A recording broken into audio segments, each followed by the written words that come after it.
Bom, nós vamos iniciar nesse mês de janeiro, o tema entusiasmo, reflexão para nossas vidas diante de um novo ano. Nós vamos orar nesse momento, mais uma vez, pedindo que o Senhor fale conosco, que a palavra que nós vamos ler faça sentido e já vá aquecendo o nosso coração, tá bom? Vamos falar com Ele mais uma vez. Senhor, nós pedimos que esse momento seja todo direcionado por Ti. Pela história cristã, 2000 anos aproximadamente de história que o Senhor tem capacitado, instruído, ensinado através da Sua Bíblia, da Tua Palavra. Pedimos que esse tempo seja especial, que o nosso coração alcance sabedoria, instrução e direção através da Tua Palavra. Que o Teu Espírito seja o grande auxiliador para esse entendimento. Nós oramos em nome de Jesus. Amém. Bom, eu estou muito animado com esse tema.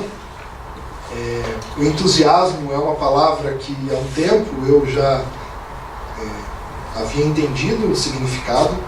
É uma palavra muito usada, no nosso vocabulário. Nós gostamos de falar, eu estou entusiasmado, quando alguém fala eu estou entusiasmado, você dá um crédito especial para essa pessoa, você diz que bom, então vai lá e faça. É gostoso ver alguém trabalhando entusiasmado, é gostoso trabalhar com pessoas entusiasmadas, é gostoso estar num ambiente onde as pessoas estão entusiasmadas. Nós gostamos de ver isso, e essa palavra nos soa bem, mas poucas vezes nós paramos para pensar no significado dela e por que ela é tão especial, quanto as atitudes de alguém que está entusiasmado. Não sei como você está começando o ano de 2019, se você já pegou esse calendáriozinho e já percebeu que você terá aí em torno de 55 semanas para você viver nesse ano. Eu não sei se você já circulou os feriados, eu não sei como você começa a planejar a sua vida para um ano novo. Alguns começam dessa forma, já circulando quais são os feriados do ano e já começam a ver os destinos para viagens ou coisas assim. Outros, por outro lado, começam a ver os dias ou os períodos do ano que são mais produtivos. Esse ano o carnaval cai em março. E geralmente, quando o carnaval cai em março, a gente tem um primeiro trimestre um pouco mais, assim, não tão produtivo quanto nós talvez gostaríamos, ou os mais produtivos gostam, aqueles que dependem de vendas, do comércio. É mais difícil quando o carnaval cai em março. Quando cai logo na primeira semana de fevereiro, você fala só então em janeiro que nós vamos estar mais ok, com férias, depois já começa o ano. Mas quando cai em março é um trimestre um pouco estranho, e em fevereiro começa, mas não começam as coisas, Mas eu não sei como você está planejando o seu ano. Alguns talvez estejam de fato bem focados. Acabei bem em 2018, sei exatamente o que eu preciso fazer, é para lá que eu vou, estar entusiasmado com isso e vai seguir adiante segundo esse foco que já está bem estabelecido. Outros estão bem relaxados, ainda nem caiu a ficha que já mudou o ano. 2019, sei lá o que significa isso, Quero curtir um pouco ainda esse tempo mais tranquilo. Nossa cidade está muito tranquila ainda. Você ainda consegue fazer destinos aí que antes, no tempo comum, você demora 1 hora, você está fazendo em 15 minutos, 20 minutos, isso é maravilhoso. Alguns estão nesse ritmo mesmo, aproveitando esse período do ano para relaxar. Outros estão planejando já, ou ainda, começando a pensar como vai ser esse ano. E alguns estão estressados já, Alguns já começaram o ano dizendo, olha, não mudou nada, eu continuo a pressão. Eu confesso, falo para vocês, eu estou mais próximo do estressado do que dos outros. Um pouco por conta do cenário que nós estamos passando, cenário familiar, aqui com os trabalhos. A gente está estudando essas coisas de onde como vai ser a melhor opção de moradia para nós. Tem o nascimento da Ana, que vem para março, exatamente no carnaval, é a previsão. Então nós estamos assim, um pouco ajeitando tudo, tem muita informação, muitas coisas para resolver, então nós estamos mais na linha ali do estressado, tá? Gostaria de estar talvez no B, mais relaxado, mais tranquilo, porque está tudo sob controle. Mas como você está nesse começo de ano? E diante disso vem a questão do entusiasmo, né? Como eu falei, é gostoso de ouvir, é uma palavra que soa bem, mas o significado dela é, para mim, ainda mais interessante, porque entusiasmo tem a ver com inspiração divina, né? É uma palavra grega que ali está também numa configuração somando outras palavras, o en, que tem a ideia do dentro, o theos, que tem o conceito de Deus, né? E o final ali, o sufixo dessa palavra em grego, significa em si, né? Então, entusiasmo significa Deus dentro de si. E é gostoso saber esse significado, especialmente para quem é cristão ou crê em Deus, saber que alguém está entusiasmado e eu poder já saber que ela está assim porque Deus está completamente dentro dela. Porque Deus está dando alegria, está dando força, está dando vigor para ela ir adiante. E quando Deus está na jogada, as coisas são melhores.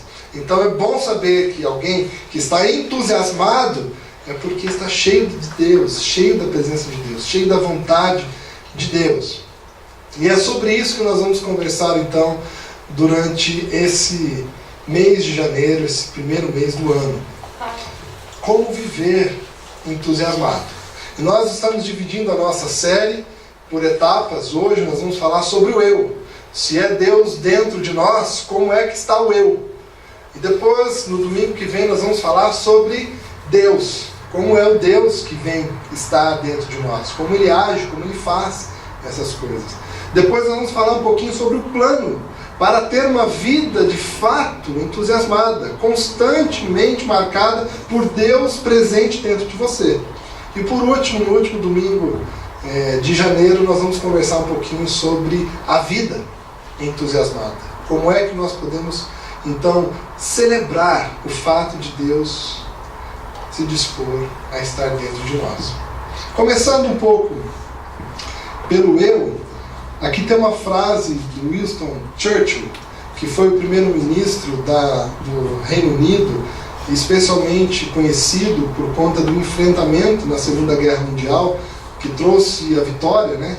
Então, da Segunda Guerra Mundial, é considerado um dos principais expoentes dessa conquista. Ele vai dizer algo muito interessante, diz que o sucesso é ir de fracasso em fracasso sem perder o entusiasmo. Certamente essa frase dele é do período em que enfrentava o inimigo e não tinha êxito até conquistar a vitória, a batalha, que às vezes batalha é mais ou menos assim, né? É igual lutas, né, de boxe. Às vezes você é nocauteado, às vezes você nocauteia, né? Batalhas são assim, às vezes você perde uma, ganha outra, mas o importante é ver o destino ou o final da guerra, né? E nesse caso, ele está dizendo sobre lidar com fracassos, incertezas, lutas, dificuldades, sem perder esse entusiasmo. E eu já acrescento, pelo nosso entendimento da palavra entusiasmo, é passar de lutas e lutas, crises e crises, sem deixar que Deus esteja dentro de você. Esse é o nosso desafio.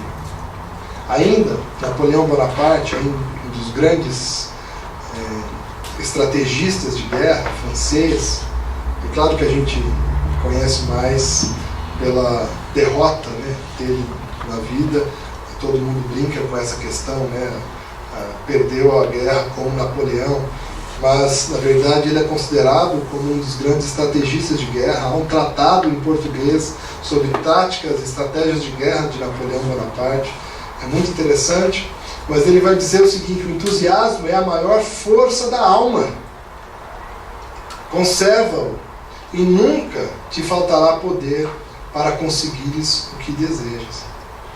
É interessante, Gosto disso. E especialmente entender o nosso sentido. Deus dentro de nós é a maior força da alma. Ele que nos mantém firmes. Eu não sei se ele falou entendendo isso como Deus dentro de si, mas nós já podemos concordar ao entender que entusiasmo significa isso. Assim, eu quero ler aqui, para a nossa reflexão de hoje, o texto de Êxodo 3, versículos de 1 a 12, que vai contar a história, um trecho da história de Moisés. No momento em que ele precisava verdadeiramente estar entusiasmado. Olha que interessante o que nós encontramos nesse relato. Apacentava Moisés o rebanho de Jetro, seu sogro, sacerdote de Midian. E, levando o rebanho para o lado ocidental do deserto, chegou ao monte de Deus, a Horebe. Apareceu-lhe o anjo do Senhor numa chama de fogo, no meio de uma sarça. Deixa eu só trazer alguns elementos desse texto.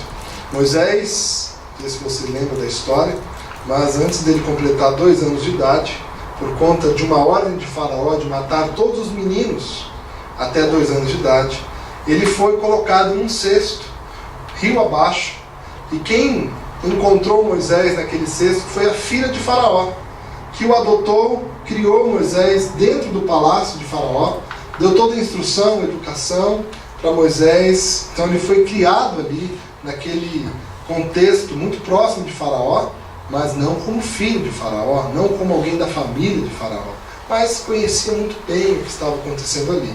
Certa vez, Moisés entendeu que deveria seguir o seu destino, e ele foi então encontrar o povo de onde ele era, da sua origem, o povo de Israel, e ele assassina um homem. Por conta disso ele foge daquele contexto, vai adiante, e depois ele vai conhecer a família de Jetro, com quem ele casa. Ele se torna então o genro de Jetro, e é nesse contexto onde, depois de reconstruir a sua vida longe, depois de se casar, depois de estar já na sua profissão, cuidando de todas as coisas, apacentando as ovelhas numa terra distante, ele então passa por essa situação, trabalhando nesse local onde reconstruiu sua vida. Ele, apacentando as ovelhas, vê algo ali naquele local, ali diz como uma chama de fogo no meio de uma sarça. Moisés olhou, e eis que aquela sarça ardia no fogo, e a sarça não se consumia. Então disse consigo mesmo: irei para lá e verei essa grande maravilha, porque a sarça não se queima. Vendo o Senhor que ele se voltava para ver, Deus, no meio da sarça, o chamou e disse: Moisés, Moisés. E ele respondeu: eis-me aqui. Deus continuou: não te chegues para cá, tira as sandálias dos pés, porque o lugar em que está é terra santa. Disse mais: eu sou o Deus de teu pai, o Deus de Abraão, e o Deus de Isaque, o Deus de Jacó. Moisés então escondeu o rosto, porque temeu olhar para Deus. Disse ainda o Senhor: certamente vi a aflição do meu povo, que está no Egito, e ouvi o seu clamor por causa dos seus exatores. Conheço-lhe o sofrimento, por isso desci a fim de livrá-lo das mãos dos egípcios, e para fazê-lo subir daquela terra a uma terra boa e ampla, terra que mana leite e mel, o lugar do cananeu, do Eteu, do Amorreu, do Fezeu, do Efeu e do Jebuseu. Pois o clamor dos filhos de Israel chegou até mim, e também vejo a opressão com que os egípcios os estão oprimindo. Vem agora, e eu te enviarei a Faraó, para que tires o meu povo, os filhos de Israel, do Egito. Vamos só compreender, antes de ler o final, o que representava isso para Moisés. Ao ouvir que Deus queria que ele fosse conversar com o Faraó, não é conversar com o Faraó para oferecer, o Faraó era o grande governador, né? O grande responsável por toda aquela terra, e geralmente Faraó, ou você acerta com ele, ou ele acaba com você. E de repente, Moisés, porque conhecia e foi criado naquele palácio, ele percebe, depois de anos que ele estava fora de lá, Deus o mandando falar para Faraó alguma coisa. E não era uma coisa assim: olha, Faraó, sou um vizinho aqui da terra, trouxe uns gados como presente para Faraó. Não, ele estava recebendo de Deus uma missão de ir até Faraó e dizer o seguinte: a mão de obra que hoje, é tida como escravo, ou seja, baixíssimo custo para Faraó, essa mão de obra que faz a subsistência de todo o seu reinado, Faraó, essa mão de obra, esse povo que está aí, os israelitas, que são fortes, mas estão debaixo do seu jugo para produzir as riquezas do seu reino, eu vim aqui, Faraó, para dizer a você que você deve libertar esse povo. Mande-os embora livres, sem nenhum tipo de ônus, sem nenhum tipo de prisão sobre eles, sem condenação. E é diante disso que Faraó então responde. Moisés responde a Deus: quem sou eu para ir a Faraó e tirar do Egito os filhos de Israel? Deus lhe respondeu: eu serei contigo, e este será o sinal de que eu te enviei. Depois de haveres tirado o povo do Egito, servireis a Deus neste monte. Nós estamos falando de entusiasmo. É interessante que eu quero frisar algumas coisas. Primeiro, quando Moisés tinha pela frente tamanha tarefa, ele, numa avaliação real, disse: quem sou eu para fazer isso? E ele perguntou para Deus quem ele era. Hoje o nosso tema é falar sobre o eu. Quem sou eu? Quem sou eu para fazer qualquer coisa? Quem sou eu para conduzir a vida nesse novo ano? Quem sou eu para sustentar os desafios? Quem sou eu para realizar obra específica? Quem sou eu para conduzir os novos desafios? Quem sou eu para cuidar da família? Quem sou eu para garantir o sustento? Quem sou eu? Quem sou eu para fazer as coisas que estão à minha volta? Será que eu consigo ser o garantidor de que tudo vai dar certo? Será que eu posso chegar no meu trabalho de fato e bater na mesa e garantir que eu vou conseguir cumprir a meta? Que eu vou conseguir levar a empresa ou conseguir levar o meu trabalho, a minha área, num patamar esperado? Será que de fato nós podemos garantir que vamos ter sucesso em tudo isso? Será que nós temos condições de garantir que vamos ter um ano especial? Você consegue bater na mesa e dizer assim: esse ano vai ser, e garantir, não só de retórica, mas dizer de fato que esse ano vai ser muito bom? Quem é que pode garantir? Nós podemos garantir que nós vamos trabalhar para isso.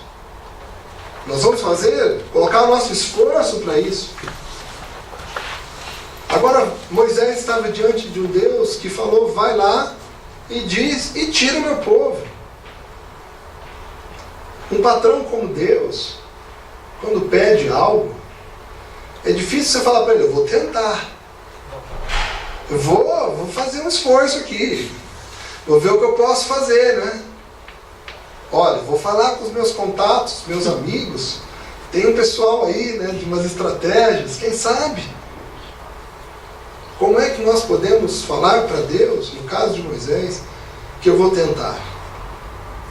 E é por isso que Moisés olha para ele e diz: quem sou eu para fazer isso? Quem sou eu? E a minha pergunta, a minha questão para você agora é: quem é você?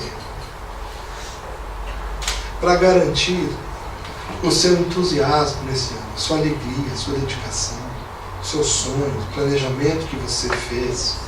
Quem é você para fazer isso? Eu quero adiantar uma coisa, é que Deus não respondeu. Você percebeu? Que nesse diálogo, Moisés pergunta: quem sou eu para fazer isso? E a resposta de Deus foi: eu irei contigo. Eu serei contigo. nós estamos identificando aqui a raiz da expressão entusiasmo. O que Deus está falando para Moisés é: eu serei o garantidor de todas as coisas. É como se Deus falasse para Moisés: eu sei que você não é nada. Eu sei que você não conseguirá. E ele nem responde quem era Moisés, ou qual a habilidade que ele encontrou em Moisés. Por que Moisés? Ele simplesmente diz: você estará entusiasmado, porque eu serei contigo. Eu serei contigo. Nós temos, a partir disso, então, que começar a entender umas coisas. Austin Farrer, que é um anglicano, teólogo, estudioso, filósofo, estudioso da Bíblia, ele vai dizer o seguinte: cada pardal é um indivíduo diferente de todos os outros. E ele continua: o algo especial criado por Deus naquele pardal é o produto de todas as circunstâncias especiais que entraram na produção dele. Mas, a maioria de nós quase não percebe a singularidade dos pardais. E eu falei: olha, viveu há tanto tempo atrás e me conhece tão bem. Se me pedir para identificar os pássaros, eu vou falar: olha, a minha sogra conhece muitos cantos dos pássaros. De vez em quando ela fala assim: você ouviu o canto de tal, né? Eu falo assim: eu ouvi os pássaros, mas dizer qual foi e dizer que eu ouvi esse específico é muito difícil para mim. Aí ele diz: a maioria de nós quase não percebe a singularidade dos pardais. Saímos melhores no caso dos seres humanos. O fato de você ser o que é envolve o universo. Se nós começarmos a pensar que existe singularidade em cada pássaro, cada pardal, cada espécie, e especialmente nós sabemos que entre nós seres humanos existem especificações que nos diferem uns dos outros e não há cópia de ninguém, no mundo, cada um é singular com suas características, nós começamos a nos perguntar quem nós somos. E ele diz o seguinte: se o fato de você ser o que foi obra de Deus, ou seja, Deus quem te fez, então uma infinidade de eventos passou pelas suas mãos. Foi a habilidade dele que formou você a partir do padrão genético dos seus ancestrais, a cultura do seu tempo e o conjunto de relacionamentos que o cercam. No entanto, do jeito que você é, Deus fez você. E aquilo que ele cria é sempre um bem único. Você é você. E não alguém exatamente igual a você.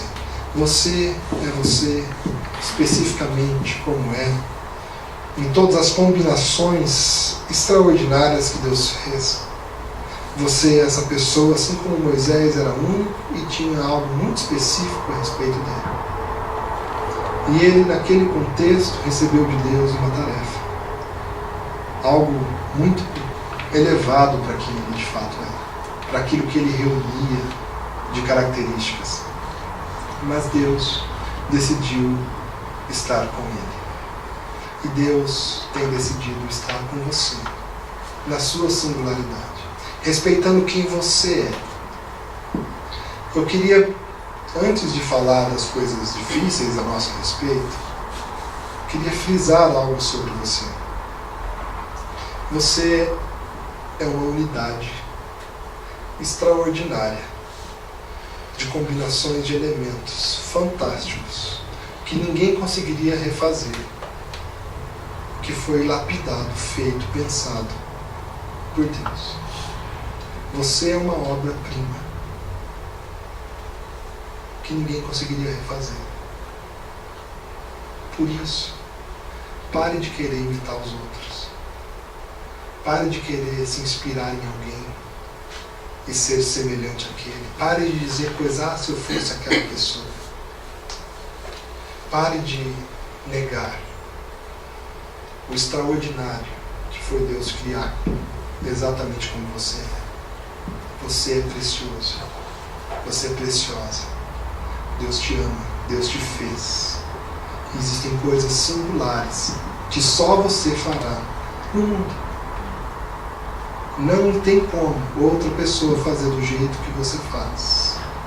Celebre o fato de você ser alguém único, que foi preciso combinar uma enormidade de elementos. Imagine só a combinação da cultura dos seus ancestrais, combinado a todos os fatores que formaram um ambiente em que você cresceu e recebeu educação, mas todos os seus sentimentos e forma como o seu organismo reage a cada tipo de estímulo, seja positivo ou negativo. A forma como você já experimentou e se relacionou com pessoas. Tudo isso são complexidades que formam quem você é. E para Deus, Ele te vê dessa forma. Você é esse ser extraordinário, que merece todo o amor dEle, pelo qual Ele se entregou e deu sua vida para viver. Porém, apesar de toda essa grandeza do fato de quem nós somos, nós não conseguimos ser outra coisa além de receptores. Nós somos seres criados para sermos receptores. Sabe aquela questão de macho-fêmea na questão elétrica? Não adianta, né? Ou é macho ou é fêmea, ou seja, o engate para que a operação ali elétrica aconteça respeita as características. E você foi criado para ser um receptor. Nós, seres humanos, somos seres não fechados a nós mesmos e ao mundo, só que está aqui dentro de nós. Nós somos seres que recebemos coisas de fora, recebemos informações, recebemos estímulos, recebemos coisas que nós não controlamos. Nós somos seres receptores, nós não somos seres fechados, cilíndricos, protegidos de tudo que está à nossa volta. Pelo contrário, Deus nos fez seres receptores. E mais do que isso, nós somos seres que se interessam por aquilo que é transcendente, por aquilo que sai do nosso comum, por aquilo que nos surpreende, por aquilo que é novo. Nós somos seres criados por Deus dessa forma. Nós percebemos isso em Moisés, quando ele estava lá apacentando aqueles gados, e ele percebe que existia um fogo na sarça que não se consumia. O fogo estava ali, as folhas daquela árvore não se queimavam. E ele, ao ver aquilo que era extraordinário, aquilo que não estava no comum, ele se interessou por isso e foi em direção a isso. Nós somos seres criados como receptores de maravilhas. Nós nos maravilhamos com coisas que estão ali, que não são comuns. Deus nos criou dessa forma, não para que nós simplesmente tivéssemos alegria, mas para que nós o percebêssemos, para que nós nos interessássemos por um ser que é muito maior e infinito, muito mais do que nós podemos imaginar. Deus nos criou como seres para viver para Ele. Essa é a conclusão que nós temos a respeito de nós quando nós nos avaliamos. Nós somos seres criados para viver entusiasmados, com Deus dentro de nós. E toda vez que qualquer ser humano não reconhece e se fecha ao fato de ser receptores de Deus, ele entra numa subvida, numa vida inferior do que ele podia viver. Deus criou você para ser um receptor, uma vasilha, um recipiente, um vaso dele. Não tem como nós vivermos uma vida em plenitude ou satisfatória ou no melhor do que nós podemos ser sem que Deus esteja dentro de nós, porque nós somos seres definidos como seres que precisam desse espetáculo acontecendo dentro de nós, que não é nosso, mas vem de fora para dentro. Moisés, então, nós vamos perceber isso nele. Quando ele chega naquela sarça, Deus então fala com ele: eu sou o Deus de teu pai, Deus de Abraão, o Deus de Isaac, o Deus de Jacó. Deus, ao estar diante daquele ser que é um receptor, que precisa de algo maior do que ele. Essa é a base de qualquer tipo de idolatria. nós precisamos de algo maior que nós. Nós precisamos, por isso que as pessoas buscam ideologia, por isso que as pessoas buscam o dinheiro, por isso que as pessoas buscam a reputação, algo que seja maior do que você mesmo, para você achar algum sentido. O grande problema é que Deus já alertou que nenhuma dessas coisas são suficientes para nós, que apenas Ele é o suficiente para a nossa procura. Todas as outras coisas nos distraem e muitas vezes, ou em quase todas as vezes, nos destroem. Deus é o único que, ao chegar dentro de nós, nos faz viver de uma forma maravilhosa, satisfatória. É isso que a Bíblia está tentando nos explicar. Por isso que ela conta tantos casos, por isso que ela conta tantas histórias. A Bíblia está querendo nos ensinar que nós precisamos viver entusiasmados com Deus dentro de nós. Mas a nossa tendência é negar que nós precisamos de Deus. É negar que nós somos receptores, de que eu preciso dessas coisas. A nossa tendência é achar que nós somos autossuficientes, que nós podemos fazer por nós mesmos, que eu vou ter a força de resolver o problema, de que eu vou resolver o meu ano, eu vou cuidar da minha família, eu vou garantir as coisas. Enquanto Deus está tentando nos dizer que nós não conseguimos e de que na verdade nós precisamos dele. Nós precisamos que Ele seja o nosso equilíbrio. Sabe aqueles momentos trágicos na família, em que todo mundo perde a cabeça? Para momentos assim que Deus fala, você precisa de mim. Eu sou a sua baliza. Eu sou o seu padrão. Eu te acalmo. Ontem eu estava conversando com a Raquel que de outubro para cá, eu estou me sentindo muito pressionado. Muito pressionado.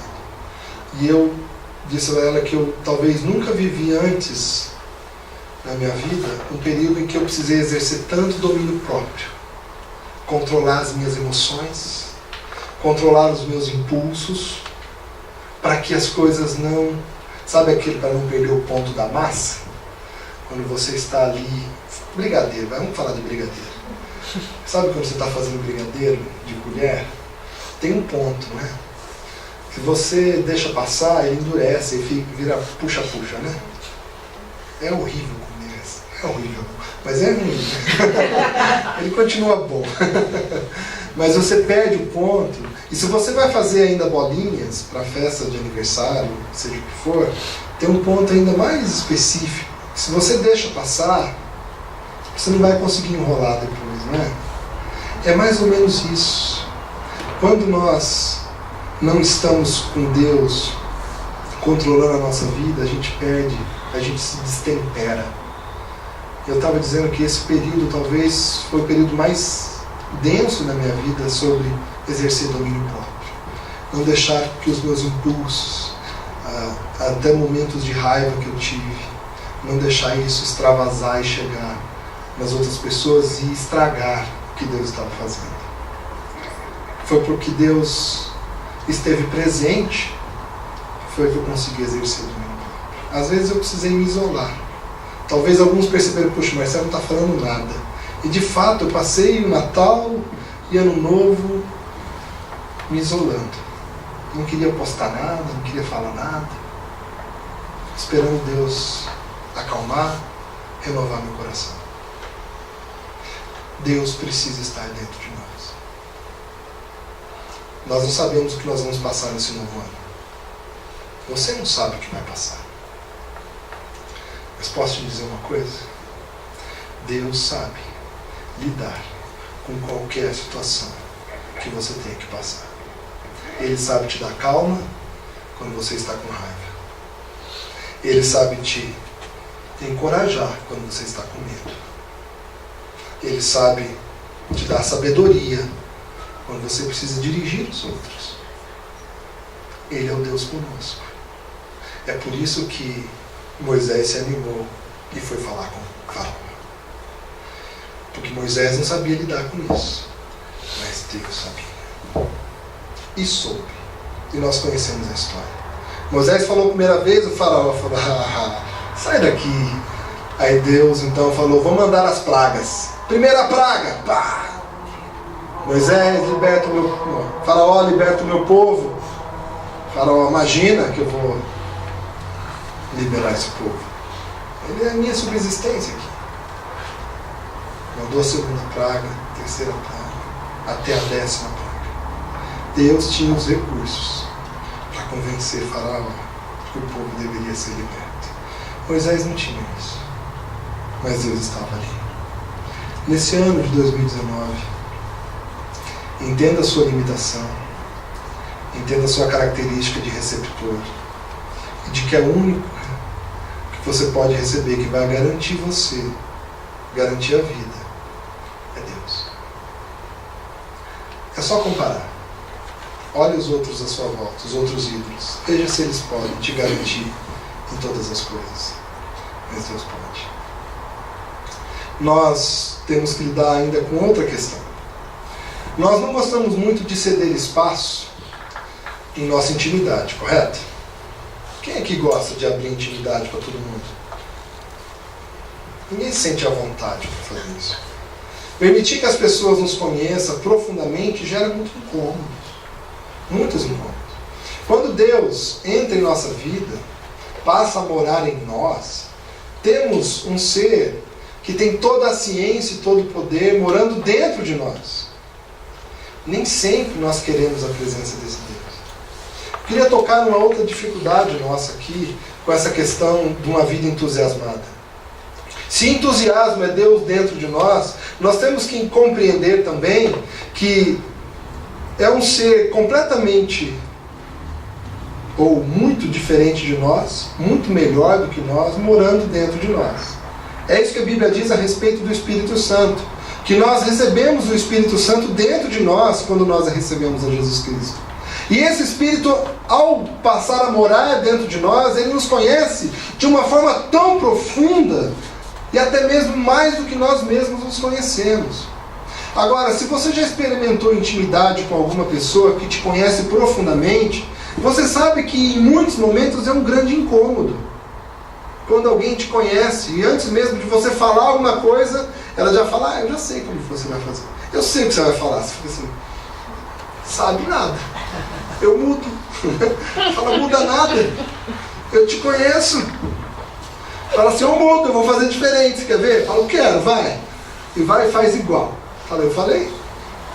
Quando alguém te conhece, por um lado é bom, por outro, você se incomoda com isso. E quando aquela pessoa que tem intimidade com você, conhece a sua intimidade, e vem e te exorta e te confronta, e fala onde você errou.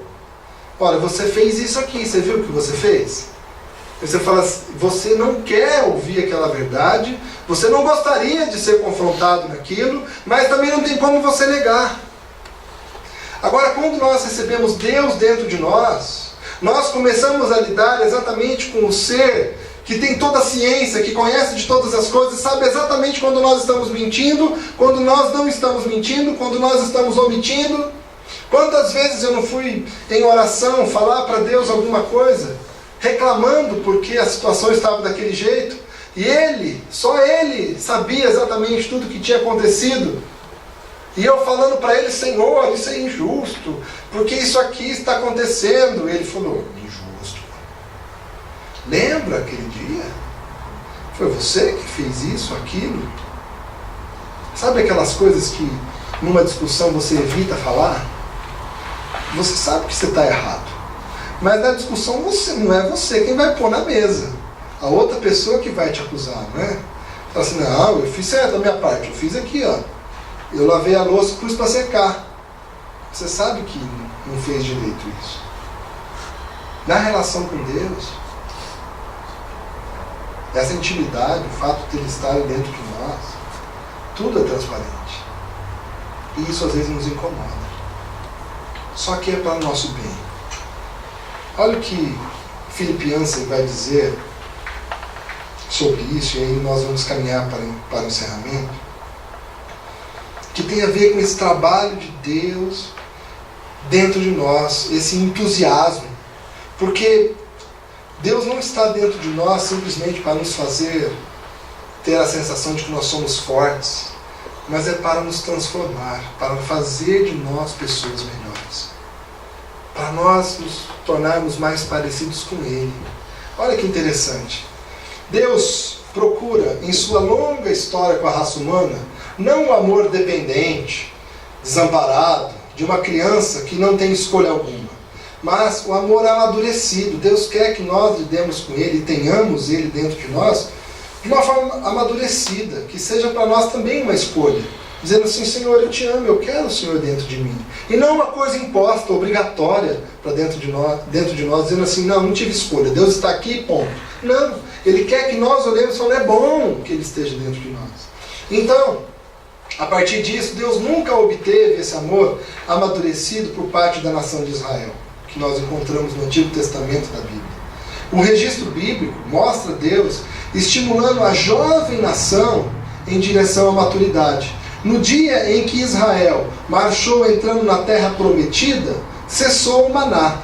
Deus estava ensinando aquela nação jovem ainda para desejar ter Deus consigo. E quando Deus então faz com que eles andassem pelo deserto por 40 anos, tendo uma comida que eles não produziam, Deus dava o maná todos os dias durante 40 anos, e o povo recebia aquilo de forma gratuita. Deus estava cuidando enquanto eles eram crianças, bebês, não podiam se sustentar. A partir do momento em que Deus os conduz para de fato a terra onde eles iam trabalhar, produzir, a terra prometida, o maná cessou. É igual a mãe que amamenta o filho, vai crescendo, ela tampa o seio. Por quê? Para que a criança deixe de mamar e cresça, vá para os próximos alimentos, amadureça. Mas olha que interessante o que o Filipenses destaca: Deus providenciara uma nova terra. Agora era a responsabilidade dos israelitas cultivarem seu próprio alimento. Numa reação tipicamente infantil, Israel imediatamente começou a adorar os deuses da fertilidade.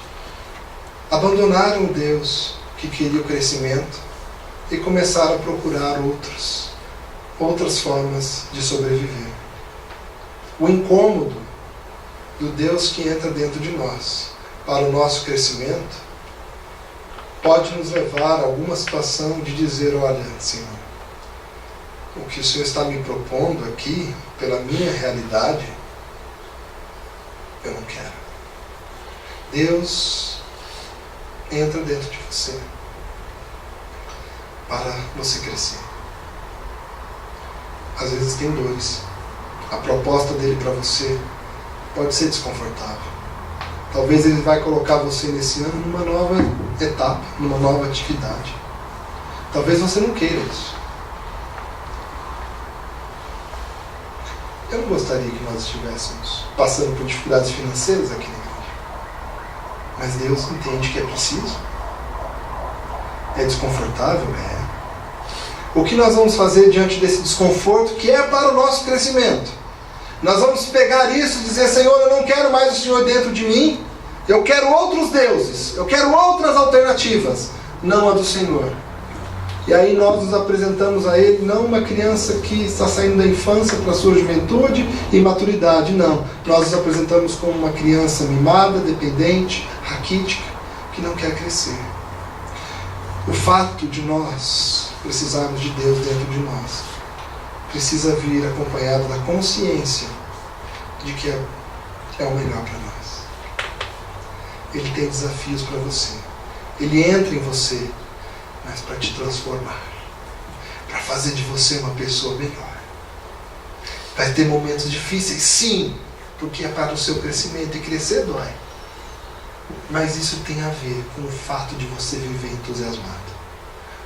Porque não faltará estímulo para você viver alegremente. Não faltará estímulo e proteção de Deus para você concluir a obra. Não faltará a mão dele te sustentando. Não faltará dele a parte alguma, dia algum, instante algum, encorajamento para você lidar melhor com a situação.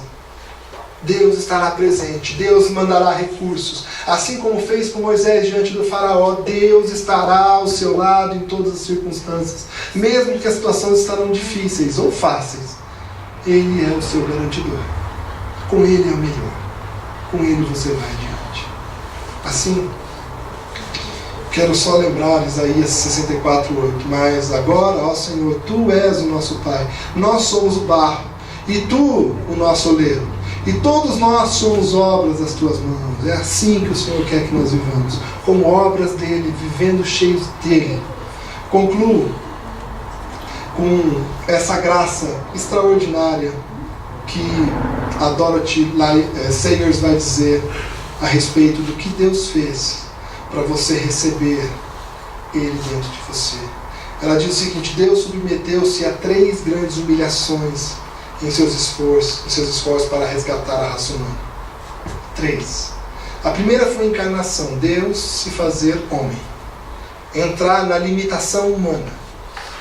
Para o Deus que é o Todo-Poderoso, Todo-Sábio, essa foi uma grande humilhação. Ele foi tentado, foi cuspido, apanhou,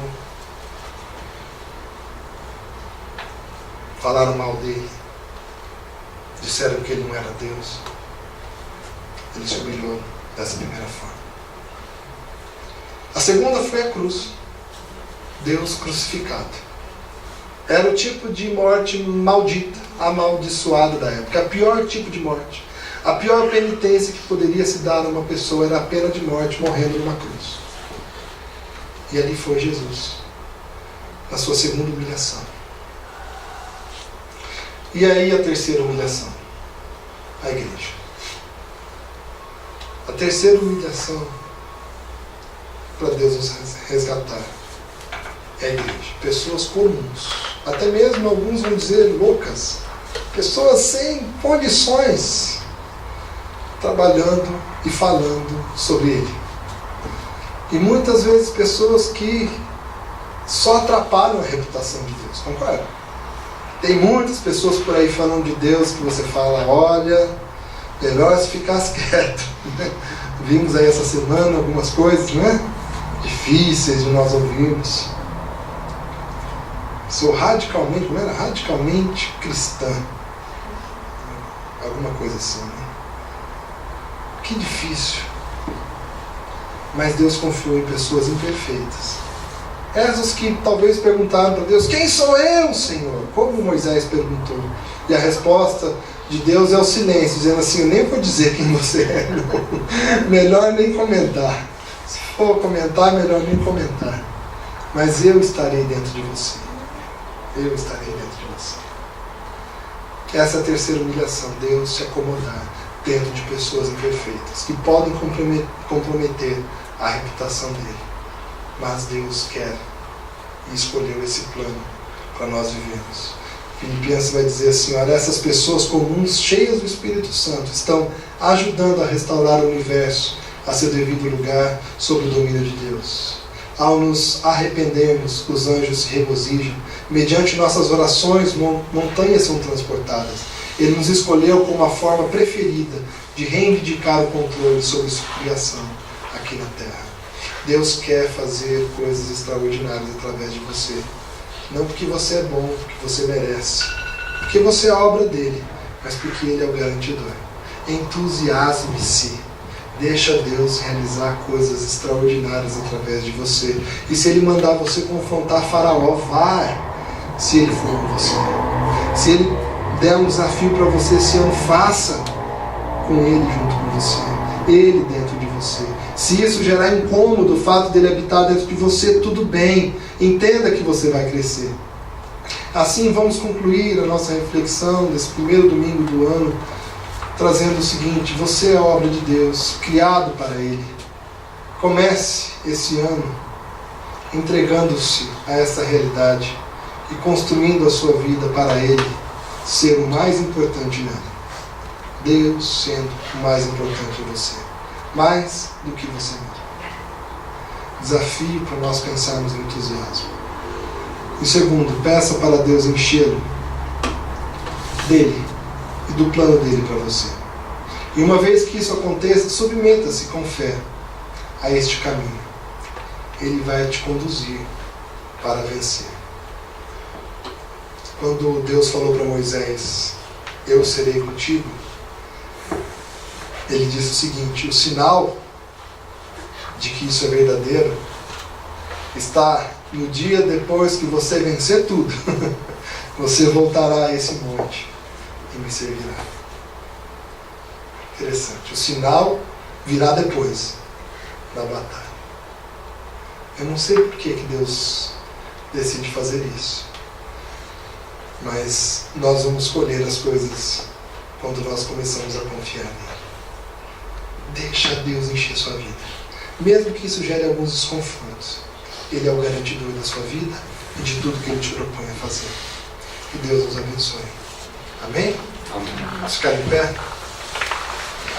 Vamos orar para nós encerrarmos o nosso culto.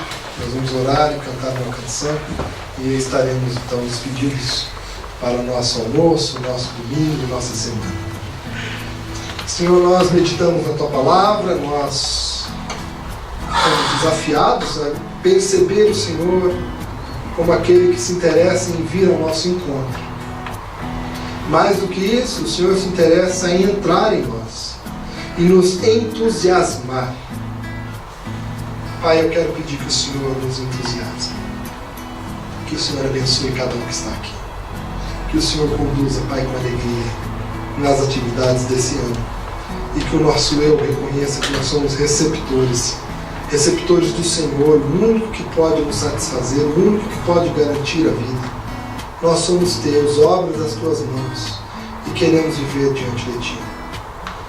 Ajude-nos, Senhor, a vivermos humildemente diante de Ti, sabendo que sozinhos nós não somos nada, mas como o Senhor, nós somos essa obra de arte, saindo dessa questão em potencial para algo sólido, verdadeiro, conquistador.